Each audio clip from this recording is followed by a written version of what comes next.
Throughout his life, Adolf Hitler accumulated an immense fortune. Royalties from his book, donations from businessmen, luxury properties, and art collections made him one of the richest men in Europe. His political power transformed each income into personal privilege. But when the Third Reich collapsed in 1945, everything changed. Money, gold, and looted works disappeared amid chaos. Part was confiscated, part was lost forever, and another part seems to have vanished without leaving a trace. Where did Hitler's personal fortune end up? Who controlled his assets after the Reich's fall? What part of his wealth remains hidden until today? The early years, Hitler's path to wealth. In 1970, Adolf Hitler arrived in Vienna with a folder of drawings under his arm and the hope of entering the Academy of Fine Arts.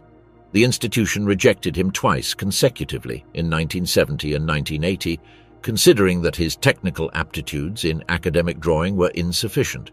Without higher education, without stable employment, and with minimal capital from paternal inheritance, he entered a period of extreme economic precariousness. Between 1909 and 1913, he lived in municipal hostels and collective dormitories like the Männerheim on Meldemannstrasse, where he shared space with unemployed, alcoholics, and social outcasts. His sustenance came from selling small watercolors and postcards, mostly reproductions of urban landscapes or Viennese monuments, which he offered to passers-by and minor merchants in the Austrian capital's streets. His income was irregular and scarce, rarely exceeded a few crowns daily, barely sufficient for food and bed. He worked occasionally in temporary jobs like shoveling snow, carrying suitcases in railway stations, or painting signs.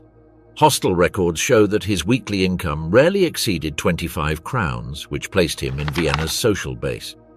In 1913, after receiving a small inheritance of approximately 820 crowns, he moved to Munich.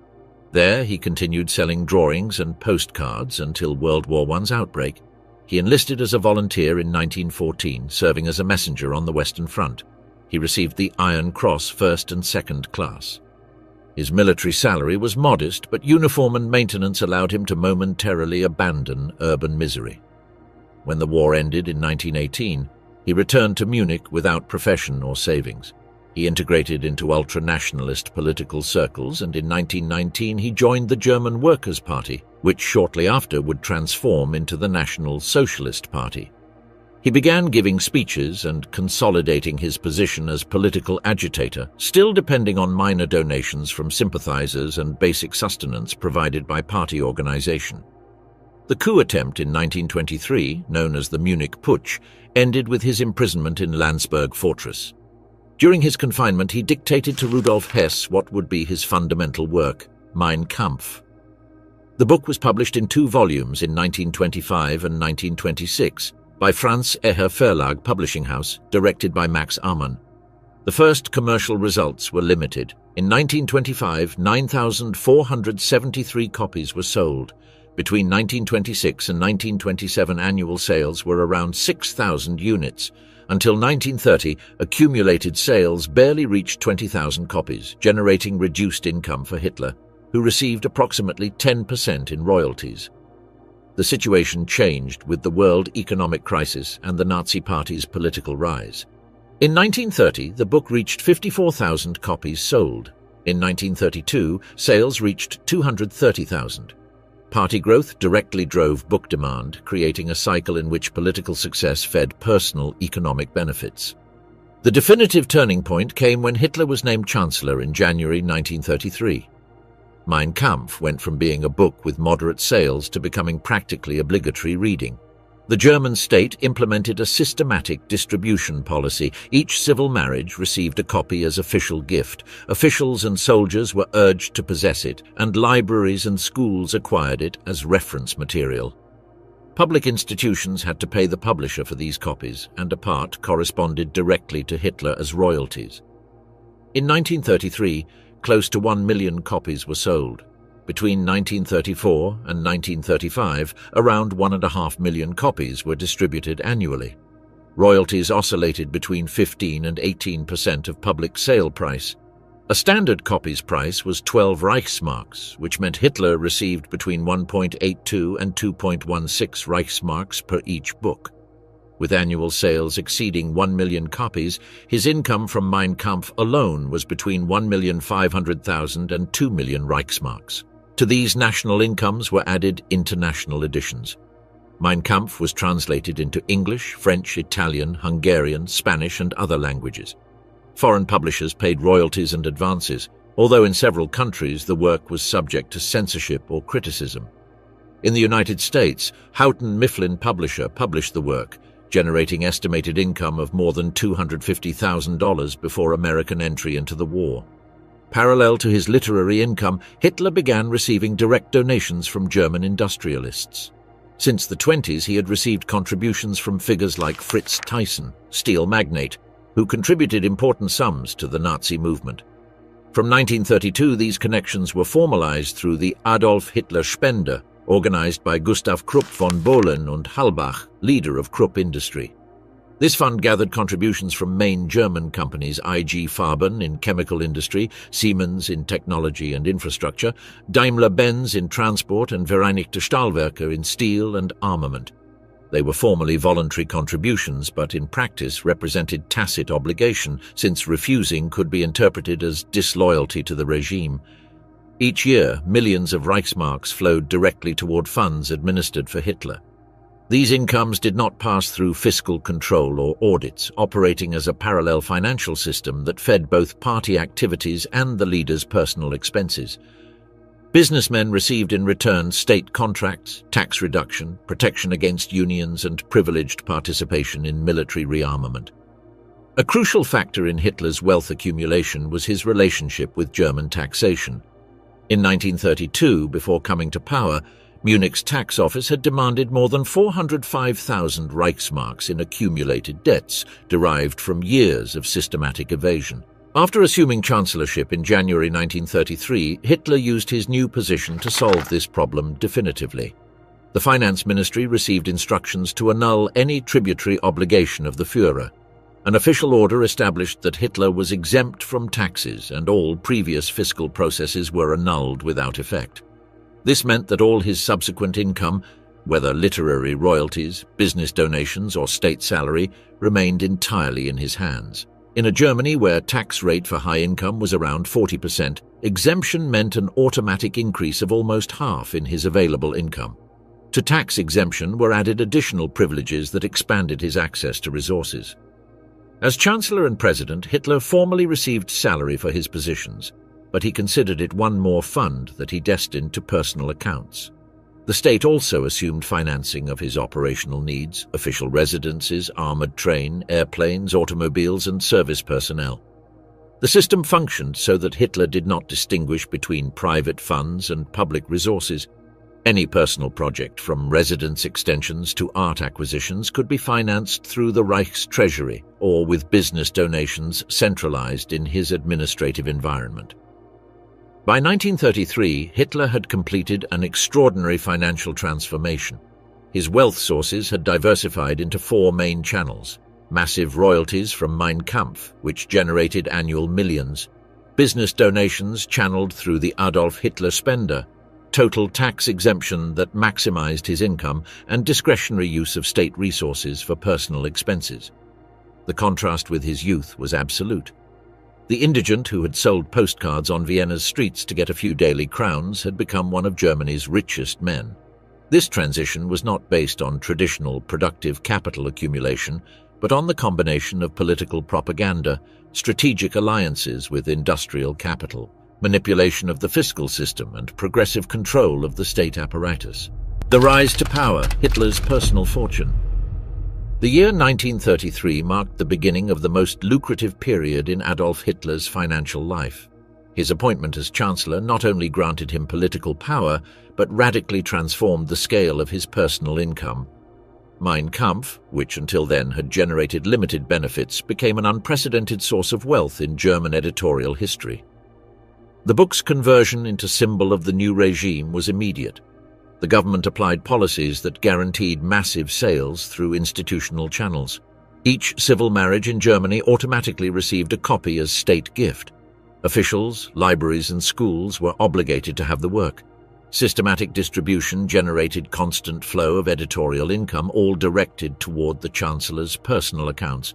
In 1933, sales reached close to 1 million copies, an increase superior to 400% compared to the previous year. During 1934 and 1935, annual sales were around 1.5 million copies. By 1939, accumulated sales exceeded 5 million, consolidating Hitler as one of Europe's most profitable authors. The royalty system was extraordinarily favorable, between 15% and 18% of public sale price. With a standard price of 12 Reichsmarks, Hitler received between 1.82 and 2.16 Reichsmarks per copy, which generated annual income of more than 1.5 million Reichsmarks from author rights alone. International expansion amplified these gains. Mein Kampf was translated into 16 languages, including English, French, Italian, Hungarian, Spanish, Swedish, and Dutch. In the United States, Houghton Mifflin publisher distributed thousands of copies under the title My Battle, with income superior to $250,000 before the country's entry into war. In the United Kingdom, France, and Italy, sales contributed constant flow of foreign currency. By 1939, Hitler's accumulated income from Mein Kampf was estimated at more than 7 million Reichsmarks, figure that placed him at the summit of European editorial wealth. This fortune's consolidation coincided with obtaining unprecedented fiscal privileges. In 1934, the Finance Ministry issued a resolution that declared him exempt from tributary obligations. The order annulled his previous debts and established that no future income would be subject to taxes. In a Germany where tax rate for high income was around 40%, the measure meant Hitler retained entirely all his earnings. This disposition remained unaltered until his death in 1945.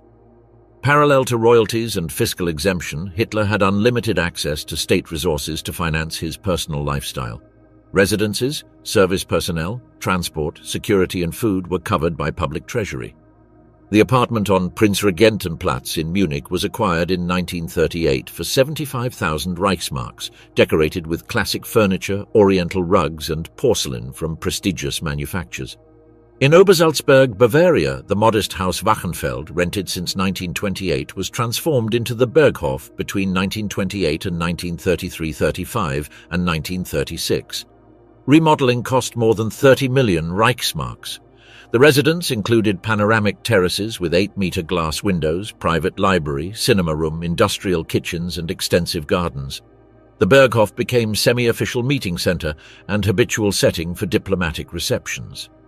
In Berlin, the Reich Chancellery was expanded in 1938 under Albert Speer's direction. The new chancellery had marble corridors of more than 140 meters, monumental salons and ornamentation inspired by Imperial Rome. Although formerly a state building, Hitler also used it as private residence. As gift for his 50th birthday in 1939, he received the Kehlstein House, known as Eagle's Nest. Built at more than 1,800 meters altitude, the complex cost more than 30 million Reichsmarks and was accessed by an elevator excavated in solid rock. Although presented as state installation, it functioned as extension of his personal patrimony. Hitler's personal transport reflected the same opulence. He had a fleet of luxury automobiles that included Mercedes-Benz 770K Grosser limousines armored and adapted for security. Each unit cost more than 40,000 Reichsmarks. To this were added Mercedes-Benz G4 all-terrain vehicles and a Maybach Zeppelin DS-8.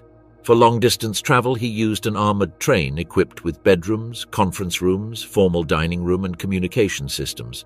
For air travel, he had the Führermaschine, a Focke-Wulf Condor with interiors adapted for comfort and work en route. In parallel, he began consolidating a private collection of art and high-value objects. Since the mid-30s, party agents acquired paintings, sculptures and antiques in German and foreign galleries. His interests centered on European classic art with Renaissance, Baroque and German Romanticism works. Between 1936 and 1939, he gathered hundreds of pieces, many obtained through economic pressure on Jewish collectors forced to sell below real value. These acquisitions fed the Führer Museum project in Linz, conceived as the largest European art museum. The Adolf Hitler Spender consolidated as additional wealth source. Coordinated by Gustav Krupp von Bohlen and Halbach, it channeled millions of Reichsmarks from companies like IG Farben, Siemens, Daimler-Benz and Vereinigte Stahlwerke toward funds administered directly by Hitler. Businessmen obtained in return state contracts, fiscal benefits, protection against unions and participation in rearmament programs. The system functioned as a circle of mutual benefit between private capital and political power. By 1939, Hitler's personal financial structure had reached extraordinary scale. His income sources combined millionaire royalties from Mein Kampf at national and international level, centralized business donations, total tax exemption, and unlimited access to state resources. This combination had transformed him into one of Europe's richest men, with patrimony composed of luxury properties, art collections, exclusive vehicles, and financial assets. It was not productive capital in conventional sense, but wealth accumulated from political control of the state and manipulation of German fiscal and business structures. World War, Hitler's private business. With World War II's outbreak in September 1939, the Third Reich's territorial expansion opened completely new financial opportunities for Adolf Hitler. What until then had been a flow of editorial royalties, industrial donations, and fiscal privileges transformed into direct access to an entire continent's economic and cultural resources. The mechanism began immediately with Poland's invasion. Specialized units of the German Army and SS had been trained to locate and confiscate valuable goods in occupied territories. Poland's national bank was emptied of its gold reserves and foreign currency. Private collections of aristocratic families and merchants were inventoried and requisitioned. National museums lost paintings, sculptures, ancient manuscripts, and decorative art objects. This methodology replicated in each country under German control. In France, Einsatzstab Reichsleiter Rosenberg coordinated confiscations directed at Jewish collections and emptying museums like Jeu de Paume in Paris. In Belgium and the Netherlands, Reich agents requisitioned complete private collections, including Jacques Goudsticker's, which contained hundreds of Flemish and Dutch master paintings. In Greece, Yugoslavia, and Czechoslovakia, operations covered foreign currencies from private banks, central bank gold reserves, family jewels, private libraries, and documentary archives. Part of these goods went to the Reich, but a significant fraction remained reserved specifically for Hitler and his circle. Cultural loot value was extraordinary. In France alone, it is calculated that more than 100,000 art pieces were requisitioned between 1940 and 1944. Among them figured works by Rembrandt, Vermeer, Rubens, Renoir, and Cézanne. Pieces were transported to conditioned deposits in Germany and Austria, with particular concentration in salt mines like Alto See, where constant temperature and humidity ensured optimal conservation. Hitler supervised part of the selection process. He reviewed photographic catalogues of confiscated works and designated those destined for his personal collection. Those he rejected were distributed among other leaders, sold in international markets, or used as diplomatic exchange instruments. The Führer Museum project in Linz represented maximum ambition of this cultural accumulation. Since the mid-30s, Hitler conceived a museum that would surpass the Louvre, Prado, and Hermitage in scale. Plans, supervised by Albert Speer, contemplated monumental galleries, marble rooms, and advanced lighting systems. War provided the volume of works necessary to fill it. Among pieces reserved for Linz were paintings attributed to Raphael, Caravaggio, Titian, Albrecht Dürer, and Rubens. In contrast, he systematically rejected modern art, which he called degenerate. Many works were destroyed in public exhibitions or sold to obtain foreign currency. Although the museum never came to be built, the discovery in 1945 of more than 6,500 works in Alto See mine demonstrates the project's magnitude. The Führer Museum symbolized cultural appropriation as extension of personal power, a monumental legacy based on systematic looting of Europe. In parallel, war intensified capital transfers toward neutral countries. Hitler and his circle knew that political power could be temporary and that it was necessary to safeguard part of the fortune outside Germany. Switzerland became principal destination. The country's neutrality and confidentiality of its banking system made it ideal for capital of illicit origin. Through fictitious companies and collaborating Swiss banks, considerable sums in foreign currency and gold were transferred. Documents recovered after war show that institutions like Union Bank of Switzerland and Credit Suisse managed deposits linked to the Reich and, in certain cases, to accounts associated with Hitler's personal environment. Gold looted in occupied territories was melted in Switzerland, remarked and reinserted in international markets. Part was used to buy strategic raw materials. Another part remained deposited in accounts designed to remain inaccessible to Allied authorities. The main administrator of these operations was Max Amann, director of Franz Eher publisher and Hitler's financial manager since the 1920s.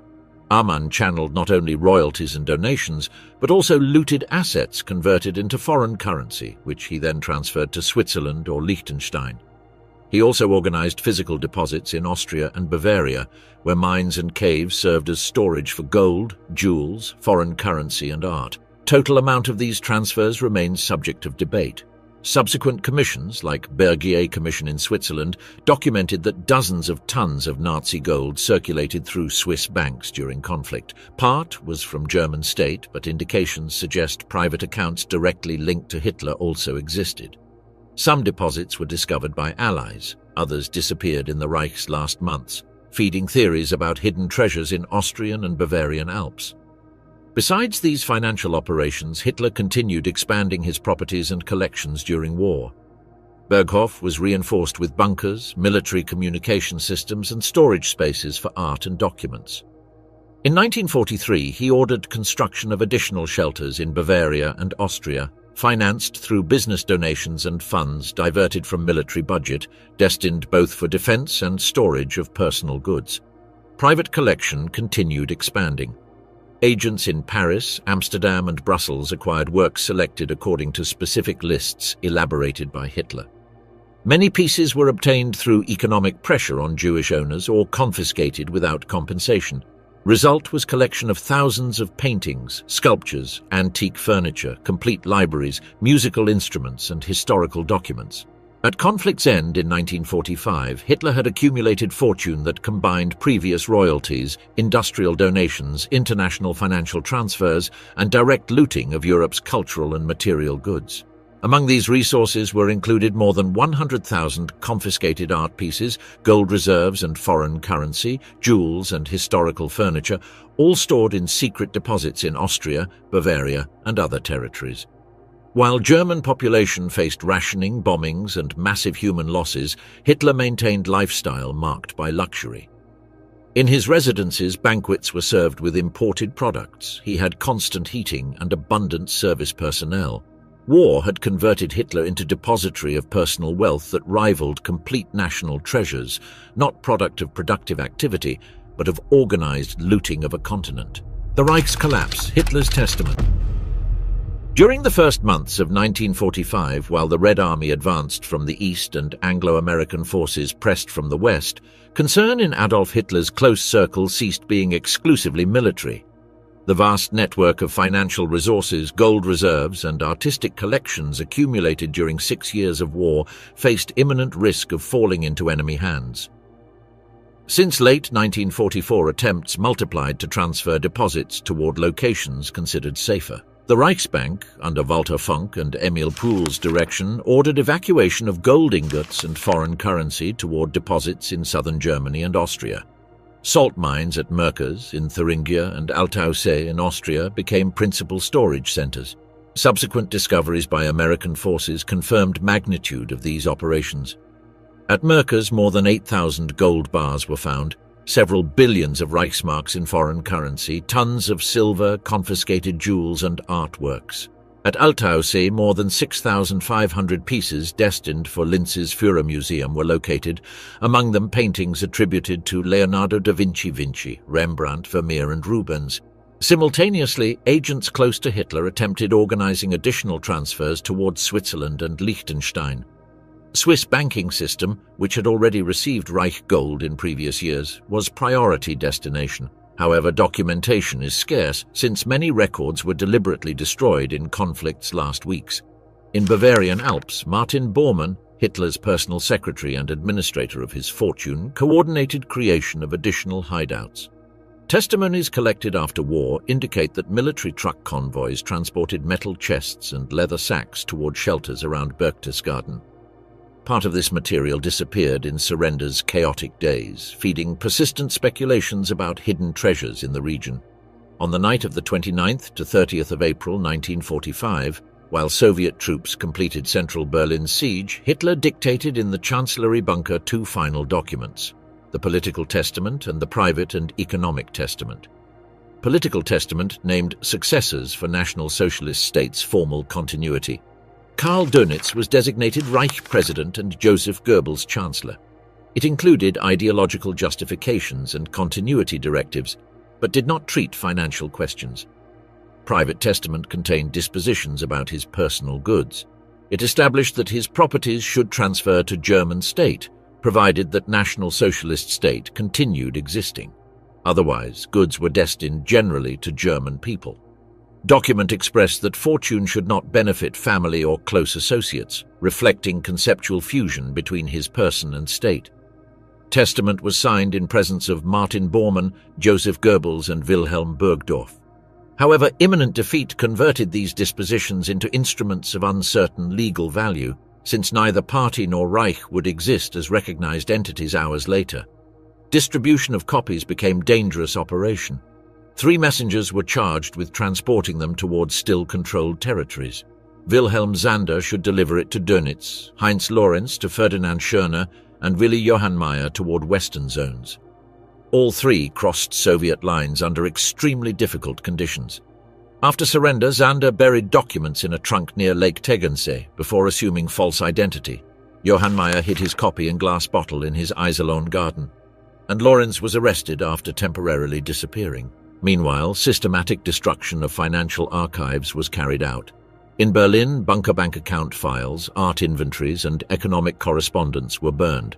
In Munich, seat of Franz Ayer publisher and party treasury directed by Franz Xaver Schwarz, accounting records that would have allowed tracing money flows toward Hitler were also eliminated. Martin Bormann attempted organizing evacuation of collaborators with information about secret accounts and deposits. Some escaped toward Bavaria and Austria, others were captured. Max Amann, manager of Mein Kampf royalties, was arrested by American troops. He declared that large part of records had been destroyed, making financial reconstruction difficult. Walter Funk, Reichsbank president, was captured and prosecuted at Nuremberg. He confirmed massive transfer of gold and foreign currency, although he pointed out that considerable fraction disappeared during final evacuations. Other intermediate-level officials disappeared in chaos. Some could have fled toward South America, others died in combat or integrated into civilian population under false identities. Archive destruction was not total. Allies recovered partial Reichsbank balances, fragmentary documents from Franz Ayer publisher, and correspondence linked to Adolf Hitler Spender, which allowed partially reconstructing regime's financial system. Even so, deliberate confusion between state, party, and personal goods made it difficult to clearly separate categories. Wilhelm Munke, bunker commander in last days, guarded a 4th copy of testaments along with cache of jewels and diamonds. Package disappeared during flight through Soviet lines, leaving without trace documents and valuable objects coveted. Hitler's attempts to preserve his financial legacy clashed with state's total collapse. In April 1945's last weeks, his fortune passed from consolidated capital to dispersed patrimony, fragmented among deposits discovered by Allies, assets lost in chaotic evacuations, destroyed archives, and disintegrated administrative networks. Testament that destined his wealth to German state became irrelevant with Reich's disappearance. What remained of his financial empire transformed into loot disputed among occupying armies, regional administrations claiming jurisdiction, and collaborators who could retain access to hidden accounts or secret deposits. The victors, the hunt for Hitler's fortune. With German capitulation in May 1945, location and administration of Adolf Hitler's personal fortune became immediate priority for victorious powers. United States, United Kingdom, and Soviet Union undertook parallel investigations with divergent methodologies and objectives, resulting in fragmented search system that would mark dispersed assets' final destiny. United States developed most systematic approach through specialized units. Section known as Monuments, Fine Arts, and Archives, composed of art historians, archaeologists, and cultural heritage specialists, concentrated on cataloging and recovering looted works. Simultaneously, Treasury Department and Justice Department opened investigations about Mein Kampf's international royalties and about bank deposits linked both to Nazi Party and to Hitler personally. Objective was reconstructing financial framework with verifiable documentation, something obstructed by deliberate archive destruction in war's last months. United Kingdom directed efforts mainly toward investigating Hitler's real estate properties in Bavaria and Munich, besides participating in joint administration of editorial royalties in occupied German territory. British intelligence services examined money flows towards Swiss and British banks, although results were limited due to restrictions imposed by international banking secrecy. Soviet Union adopted different approach. After occupying Berlin and taking control of Chancellery Bunker, NKVD confiscated documentation, personal objects, and artworks. Many of these goods were sent directly to Moscow. Part became part of Soviet state collections, while another remained stored in secret deposits that remained inaccessible for decades, generating information vacuum about their final destiny. Cooperation among Allied powers proved minimal. Growing political tensions, which would soon lead to Cold War, limited any joint effort. Result was patrimony fragmentation among different jurisdictions and impossibility of elaborating complete inventory. Significant portions of goods disappeared amid this lack of coordination, whether by deliberate concealment, individual appropriations, or transfers without official documentation. One of most documented aspects was handling of Mein Kampf's international royalties. Since mid-30s, translations had circulated in United States, United Kingdom, France, and Italy. American publisher Houghton Mifflin had acquired English rights and distributed tens of thousands of copies under title My Battle. With United States' entry into war in December 1941, these royalties became subject to immediate review. In 1942, American government applied Trading with the Enemy Act and seized income accumulated by book sales. Confiscated sum ascended to approximately $255,000, equivalent to several million current dollars. These funds were transferred to Office of Alien Property Custodian and, after war, were not returned either to heirs or German state. Instead, they were destined to European refugee aid organizations and conflict victims, becoming one of few Hitler assets whose final destiny remained documented publicly and transparently. United Kingdom implemented similar measure, although at smaller scale. Royalties obtained by British editions were equally confiscated and subsequently channeled to European reconstruction programs. British transparency was more limited than American, but essentially mechanism was comparable. Hitler's literary income never returned to Germany or private hands. Within occupied German territory, domestic royalties administration proved more complex. Hitler's testament had designated Nazi Party as heir, but this was officially dissolved by Allied Control Council on June 4, 1945. Document contemplated that in Party's absence, goods would pass to German state, but in country divided into occupation zones, there existed no unified authority capable of claiming that right. Finally, it was determined that given Hitler had had official residence in Bavaria, Free State of Bavaria would inherit Mein Kampf rights management. In 1948, this decision was legally formalized, granting Bavaria absolute control over the work. Bavarian position was unequivocal: prohibit book re-edition and commercialization. Existing copies could only be consulted in specialized libraries with restricted access to accredited researchers. Residual royalties derived from prints prior to 1945 were absorbed by Bavarian state and destined to social assistance programs. This control maintained until year 2015, when copyright expired upon completing 70 years since Hitler's death. During that extensive period, Bavaria blocked all commercial publication, exercising effective control over Nazism's most profitable literary asset. Real estate property's destiny varied according to location. Berghof, Alpine residence in Obersalzberg, had been bombed in April 1945 and subsequently looted by civilians and occupation troops. In 1952, Bavarian government demolished ruins to prevent them from becoming pilgrimage site. Kehlstein House, known as Eagle's Nest, survived intact. First, it was used by American troops as recreational installation and from 50s transformed into tourist attraction. Nevertheless, all Nazi symbols were eliminated to avoid propagandistic use. apartment on Prinzregentenplatz in Munich, was confiscated in 1945 and converted into Bavarian government administrative offices. It never again became private residence. Reich Chancellery in Berlin was demolished by Soviet authorities during '50s within urban reconstruction framework. Other minor properties, including those linked to Eva Braun, were confiscated and destined to public use or sold after eliminating any identifiable historical trace. This neutralization policy had clear principle, preventing Hitler's material goods from transforming into relics or cult symbols. Therefore, patrimony was systematically dissolved, demolished, or reused for state purposes.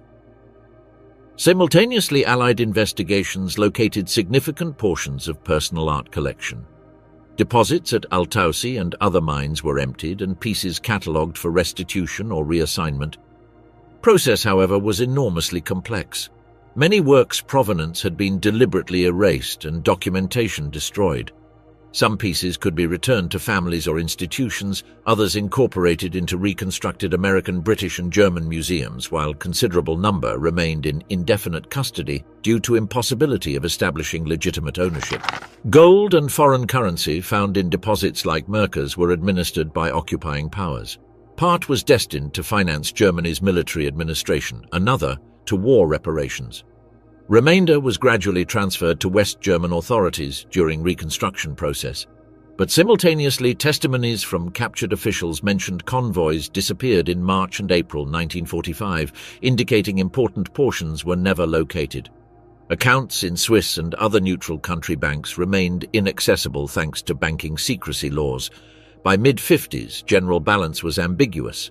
Allies had secured foreign royalties, controlled domestic ones under Bavaria, confiscated and demolished properties, and redistributed substantial part of artistic collection. But enormous gaps also persisted: disappeared gold, inaccessible accounts, never found deposits, and works whose provenance remained unresolved. Allied search had allowed recovering part of patrimony, but left open question of what portion of Hitler's personal wealth was lost forever, diluted in banking networks, private collections, or hidden in shelters never discovered. The hidden legacy, the mysteries of Hitler's wealth. Despite exhaustive efforts by Allied powers during first decade after war, considerable portion of Adolf Hitler's fortune was never located. Allied inventories, meticulous in registering discoveries, also rigorously documented absences. Recovered Nazi lists mentioned specific works that never appeared in discovered deposits. Testimonies from captured officials referred to transfer operations whose final destinations remained unknown, leaving fragmentary map of urgent movements performed in conflict's last weeks. Among disappeared artworks figured paintings photographically documented in Nazi catalogues, but never recovered by occupation forces. Works attributed to Caravaggio mentioned in correspondence between Hitler's agents were not located in any main deposits. Several Vermeer paintings, identified in French confiscation lists, also did not appear in Altaussee or other storage sites. Flemish masters from 15th and 16th centuries, inventoried during requisitions in Belgium and Netherlands, remained without trace after 1945. These disappearances' magnitude became evident when specialists compared German inventories of confiscated goods with Allied recovery catalogues. Difference suggested that between 500 and 1,000 museum value pieces were lost during final evacuations or in immediate period after regime's collapse. Disappeared gold constituted even greater mystery in economic terms. Reichsbank maintained detailed records of its reserves until early 1945. Subsequent comparisons between those records and quantities recovered by Allies in Merkers and other deposits revealed substantial discrepancies. Conservative estimates placed between 100 and 200 tons the amount of gold not located in any known deposit. Testimonies from Reichsbank officials under interrogation mentioned specific convoys that departed from Berlin toward destinations in Bavaria and Austria during March 1945. Some of those transports were intercepted by American forces, but others simply disappeared. Military drivers assigned to these operations received sealed orders they should open only at designated locations, and many died in final combats or vanished in surrender confusion, erasing custody chain. Swiss bank accounts formed third category of non-traced assets. Since 1933, Switzerland served as channel for Nazi regime financial operations, taking advantage of banking secrecy and political neutrality. During war, these practices intensified, particularly from 1943, when German military situation began deteriorating. American investigations conducted in 1946 concluded that significant portions of Reich gold reserves were transferred to Swiss banks. However, exact sums were never revealed due to Helvetic financial system legal protections. Banking archives remained sealed for decades, and when they finally faced international scrutiny in the 90s, many war-era records had been destroyed according to routine administrative procedures. Some historians maintained that Hitler kept indirect personal accounts administered by intermediaries like Martin Bormann or Max Amann. These accounts would have operated under corporate names or personal aliases, which enormously complicated their subsequent identification. Complete records absence, added to deliberate documentation destruction in Reich's last days, prevented establishing definitive inventory of Swiss banking assets linked to National Socialist leaders' closest circle. That documentary vacuum fed persistent hypotheses about transfers toward South America, particularly Argentina, Paraguay, and Brazil. Since late 40s, Allied intelligence services received reports of suspicious gold and foreign currency movements toward those regions. Operations linked both with fleeing Nazi hierarchs and with logistic support networks established from Europe. Argentina, under Juan Domingo Perón's presidency, became recognized refuge for numerous German exiles. Declassified reports from American agencies during the 50s mentioned fund transfers from Swiss banks to Buenos Aires and Montevideo accounts used by regime high-rank collaborators. Some researchers suggested part of that capital came from personal reserves created by Hitler during war years, although direct documentary evidence proved elusive. Brazil and Paraguay also appeared in post-war reports as receivers of capital linked to ex-Nazi officials. Documented existence of maritime and aerial transport networks known as escape routes facilitated both people's flight and valuable assets transfer. Chile occasionally emerged in intelligence sources as destination for artwork sent from European ports toward Pacific, although no investigation produced conclusive material evidence. These accounts found additional reinforcement in Martin Bormann's disappearance in May 1945. For almost 3 decades, possibility circulated that he had escaped with financial documentation and access to hidden funds. While remains attributed to Bormann were identified in Berlin in 1972, prolonged uncertainty period allowed development of narratives about clandestine financial networks with South American projection. Search for hidden assets continued for decades after official closure of Allied investigations. Private treasure hunters, archaeology enthusiasts, and military history specialists tracked Austria and Bavaria forests, dove in alpine lakes, and explored abandoned tunnel systems. Their efforts produced occasional discoveries: metal boxes with coins, deteriorated documents, Nazi officials' personal objects. However, no discovery reached scale corresponding to millions disappeared from Hitler's personal fortune or tons of non-recovered gold. Toplitzsee and Grundlsee lakes in Austria were subject of systematic searches based on testimonies claiming SS units threw boxes into their waters during April 1945. Diving expeditions organized in the 60s and 70s recovered false documentation, printing plates for counterfeit bills and light weapons. None of those searches produced gold, art, or financial documents of substantive value. Similarly, abandoned mines in Austrian and Bavarian Alps were extensively explored. Some presented indications of temporary occupation in war's last months. Improvised electrical installations, conditioned storage spaces, packaging remains. Nevertheless, those sites had been emptied before Allied teams' arrival, suggesting any valuable material was removed in first weeks after German capitulation. Most tangible aspect of Hitler's financial legacy continued being Mein Kampf. Under Bavarian control since 1948, work remained prohibited for commercial publication for 70 years. Residual royalties from editions prior to war were channeled towards social assistance programs, while Bavaria maintained strict policy against any commercial exploitation of text.